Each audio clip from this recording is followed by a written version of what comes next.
Hello everyone, Tactical Itch here. Today we have a really fun replay from a previous Wednesday faction wars played by Nurgle's PA as a Norscan army versus the Chaos Dwarfs of Bjorn. Now for the army builds here, Nurgle's PA going very infantry heavy with a ton of Marauders and Marauder Hunters. These ones are the throwing axis variant since they do have armor piercing and shield breaker instead of the anti-large of the javelins. Other than that, a bunch of skin wolves there without any extra armor, just providing some solid anti-large mobility. There's also some Norscan Ice Wolves. In the front, a single unit of Familiar Warriors with great weapons with their anti-large bonus. Personally, I would love to see a regular Familiar Warriors, perhaps even 2 or 3 units of these guys, because they're just really good against the Chaos Dwarf Infantry. Not the great weapon variant though, because they are not specifically anti-infantry, but still having that from the Mist ability with additional missile resistance and 110 armor, they can tank quite a bit of Chaos Dwarf missiles. Other than that, 2 powerful monstrosities, Norscan Giant coming in with that 700 armor-piercing weapon strength, and Wolfric the Wanderer on his War Mammoth mount leading the army with his Sea Fang, ready to ruin the day of some Chaos Dwarf infantry, and also Hunter of Champions to deal with enemy characters. And of course, the War Mammoth is great at trampling enemy infantry formations. They're supported by a single Shaman Sorcerer of Metal with Final Transmutation, and on the other side of the battlefield for the Chaos Dwarfs, a front line of Goblin Laborers, backed up by even more Laborers, in some of them the Orc Laborers with armor piercing, and they have a very solid infantry backbone in the form of 2 Infernal Iron Swords, plus a single Blazing Beads of Bazarak for those explosive charges, 1 single Chaos Dwarf Blunderbusters to shoot down any possible Norscan monsters, and for the single entities, the most important aspect of a Chaos Dwarf army, the Regiment of Renowned Iron Demon, the Demon's Tongue with the Flamethrower. And in disguise, providing some solid AoE damage spell support in the form of Burning Wrath and Flames of Azgorh. It is the Sorcerer Prophet of Hashut on a Great Taurus mount. Other than that, there's a bunch of mobility in the form of 3 units of Hobgoblin Wolf Raiders with bows, one of them the Ogre Khan's Wolf Boys with some additional melee stats. And yeah, that's it for the army builds. Now let's get the battle started. Alright, battle begins, and let's go into fast forward here and skip the marching phase. Both armies are just moving forward, not happening much on the battlefield here, except for the Hobgoblin Wolf Raider with both advancing, using their range advantage of 140 range to chip away the enemy Marauder's health, even a breath attack from the Great Taurus here, blasting some of these Marauder Hunters. Marauder Hunters with only 80 range versus the 140 of these Hobgoblin Wolf Raider Archers, who got a slight range buff in patch 5.3. Can't really fight back and will have to sit there and eat those fire arrows. The rest of the Marauder infantry are getting into melee distance here. Marauders charging into Goblin Laborers, but that also exposes them to the enemy explosions. The Infernal Iron Sworn are getting into range and chugging those explosive charges into these Marauders and should be able to do some pretty devastating damage, although there is some friendly fire on the Blazing Beards. You can see there's a little bit of a dent on their HP bar, and on top of that, throwing axes, the Marauder Hunters with their armor piercing and shield breaking projectiles are actually accumulating quite a bit of damage on these Blazing Beards. On the other side, the Marauder Hunters are trying to push in and shoot at the Infernal Iron Sworn, but they are not the only one throwing projectiles. The 70 range of the Infernal Iron Sworn is actually enough to reach these Marauder Hunters, and as a result, the explosive charges were able to just blow them up. Flames of Azgorh onto another unit of Marauder Hunters here, really trying to prioritize these missile infantry of the Norscan army, the Chaos Dwarf player, devastating these Marauder Hunters. Almost a whole unit gone, down to the last 25% HP bar. Unfortunately though, the Blazing Beads of Bazarak has been broken off, partly because of the friendly fire from the Chaos Dwarf Blunderbusters shooting into their back, and also because Wolfric the Wanderer and the Norscan Giant plowing straight through the enemy front line. Now charging straight into the Chaos Dwarf Blunderbusters, using the War Mammoth's collision damage to trample these Chaos Stunties. The Blunderbusters have no choice but to pull back. On the far side, the Norscan Ice Wolves are actually dispatched by the Ogre Khan's Wolf Boys. After all, the Ogre Khan's Wolf Boys is indeed a regiment of renown and does have pretty decent melee stats. Now the Norscans might have lost their Ice Wolves, but the Monster Rush isn't stopping just yet. You can see the Skin Wolves here are making an advance, trying to surround and beat down the Demon's Tongue. Even the Familiar Warriors are trying to join in with their giant maces with their anti-large and armor piercing. But it seems like the Demon's Tongue is still able to push through the enemy surround and just stay ahead of the pursuers, while the double single entities of the Norscan army is just dealing with the enemy armored infantry here. And the War Mammoth of Wolfric trampling some Infernal Ironsworn, and the Norscan Giant just keeping these Chaos Dwarf blunderbusses on the run. As for the infantry engagement here, the Infernal Ironsworn is still holding off a ton of Marauders, and on the other side, these Blazing Beards of Bazrak has been dealt with. Marauders infantry are just dispatching them, just trying to chase them away. Infernal Ironsworn here ignoring Wolfric and these pursuing Marauders, just trying to catch up to the Marauder Hunters with their throwing axes there, just to silence those missile infantry. And on the far side, blunderbusses continues to run away using these Orc Laborers as a sacrifice, just trying to screen out the pursuing enemy monstrosities. Skinwolves though just plowing straight through the enemy Orc Laborers, catching up to the Chaos Dwarf blunderbusses, though the Hobgoblin Wolf Raiders with bows, with their fire damage, are able to do some pretty decent damage to the Skinwolves due to the fire weakness on the regenerating Skinwolves here. Because these Skinwolves are the regular ones and unarmored, they are very susceptible to this kind of persistent skirmishing fire that slowly whittles down their HP over time. On the far side, there the Chaos Dwarfs once again putting that pressure onto the enemy Marauder Hunters infantry, as the Demon's Tongue plowing into these routing Marauder Hunters, using that burnt effect to reduce their leadership, making sure that they are routed earlier than usual.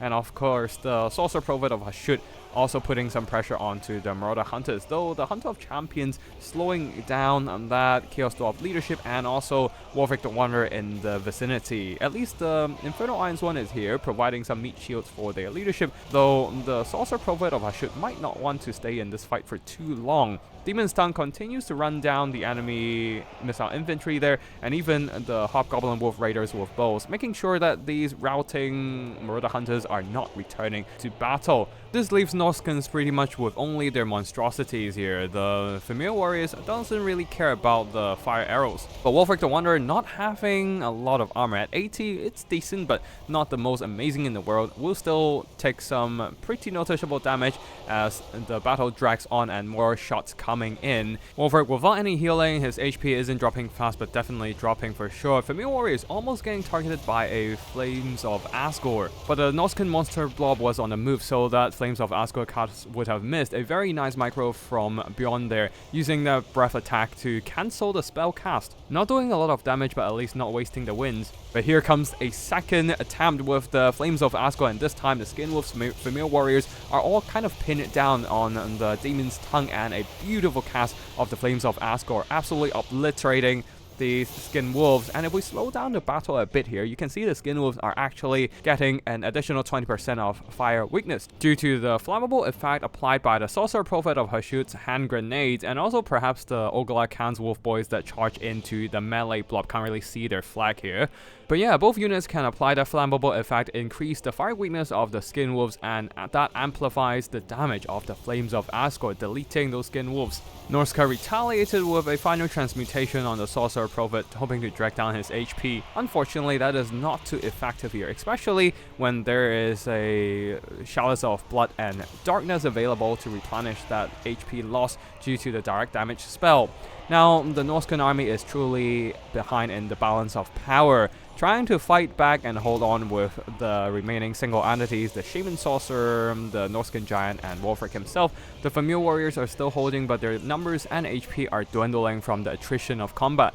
So it is absolutely an uphill battle for the Norscan army right now, as more and more shots coming in from the Hobgoblin Wolf Raiders with bows. The Ogla Khan's Wolf Boys continues to apply that flammable effect with their missiles there, amplifying the damage with the remaining Hobgoblin Wolf Raider with bows. Chaos Dwarf blunderbusses are returning, and perhaps they can get some volleys onto the enemy single entities here, and that would be really key. A Seafang cast a second one, I believe, in this late of a battle, a desperate attempt to clean up the rest of the Chaos Dwarf infantry. But unfortunately, the main issue is that there's still quite a few units of Chaos Dwarf infantry scattered all over the battlefield, and they're returning to keep those Norscan monstrosities occupied, while the rest of the missiles of the Chaos Dwarfs just keeps unloading onto Wolfric, trying to work down his HP there. The burnt effect of the Demon's Tongue also reduces his leadership, and the Ogla Khan's Wolf Boys, Hobgoblin Wolf Raiders still have some bit of remaining ammo. just trying to chip away the last bit of Wulfric's HP.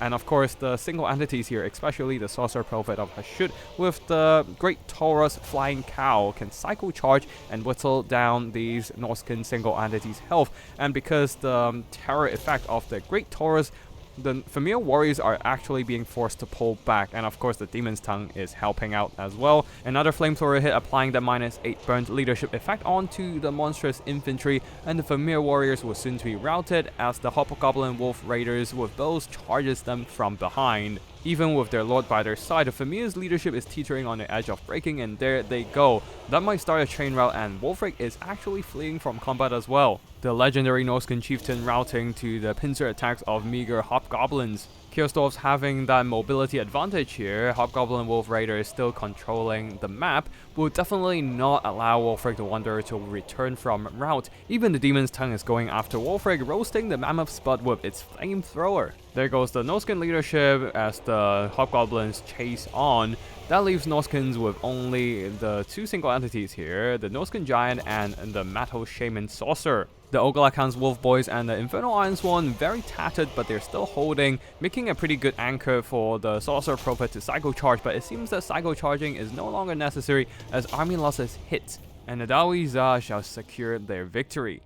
GG to both Norgos PA and Bjorn for the battle. For the army performances here, Sorcerer Prophet of Hashut getting some really solid value, 2200 gold worth of damage value, basically deleting the Skin Wolves with the Flames of Azgorh in the late game scenario.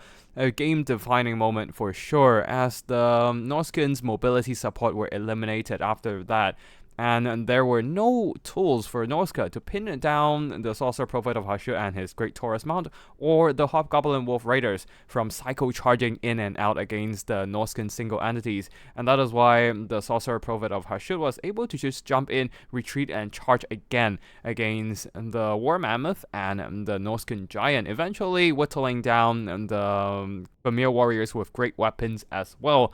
The rest of the Chaos Dwarf army here, the chaff didn't do much since, well, they're chaff, but the Infernal Iron Sworn held on till the very last moment of the battle, just basically grinding through the enemy marauders and also holding down the enemy single entities.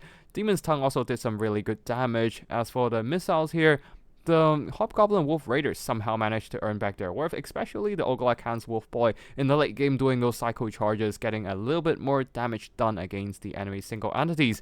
As for the Norscan army here, the Norscan Giant unfortunately didn't do that much, but the final transmutation of the Shaman Sorcerer definitely did some pretty good damage, while the Wulfric the Wanderer here, he tried his best to carry the game, trampling a ton of Chaos Dwarf infantry, but unfortunately, he does not have access to healing unlike the Sorcerer Prophet of Hashut with the Chalice of Blood and Darkness, so he was whittled down by the persistent skirmishing firepower of the Chaos Dwarf skirmishers and also the Demon's Tongue there, and in the end being worn down through sheer attrition. The rest of the army as well, the familiar Great Weapon Warriors didn't exactly have the greatest targets to fight, as they just struggled to catch up with a lot of these Demon's Tongue, the Sorcerer Prophet, and the Skin Wolves got burnt down by the Flames of Azgorh. The rest of the army as well, the Throwing Axes Marauders, were basically being focused down by the Chaos Dwarf army there, and the Marauders as well didn't trade well into the Infernal Iron Sworn. That's basically it for today's battle. I hope you all enjoyed this multiplayer action, and if you want to see more Total Warhammer multiplayer content, be sure to like this video and subscribe to my channel. Thank you for watching, and I'll see you in the next one. Tactical Lich, signing out.